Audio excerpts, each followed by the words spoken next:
কাজী ডাকছো? জি না ভাই। কাজী ডাকানোর ব্যবস্থা কর। মানবল মাশাআল্লাহ, আপনার পছন্দ তো ভালো। যান শাড়ি গানা পিন্দা রেডিয়ান বিয়ে করবেন না। আমি তোরে চিনি না উনি কি? আরে মায়ের মুখে চেহারা টেমা হয়ে গেছে, লিখে চিন্তা ছিল না। এটাই পোলা যে আপনার ভালোবাসে। যান রেডিয়ান যান। আপনার কাছে আমি একটা কথা গোপন করছি। ওনারে ভালোবাসা তো দূরের কথা, ওনার আমি জীবনে দেখিও নাই। আপনি বাসেন নাই তো কি হয়েছে? ওই তো আপনারা খুব ভালোবাসে। আসলে কি ওনার আমার পক্ষে বিয়ে করা সম্ভব না। আরে ভালো ভালো পরে পাইছেন, বিয়ে করেন, এছাড়া উপায় নাই তো আপনার। কেন আমি ওনারে বিয়ে করবো? ওনার আমি তো চিনি না। ভাই আমি ওনার চিনি না, বিশ্বাস করেন আমি ওনার চিনি না।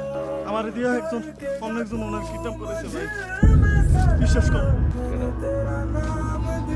ভাই, আমার মাফ করে দেন ভাই, আমি নাম কইতে পারবো না ভাই, কইতেছি ভাই, ভাই ওই সুজন ভাই।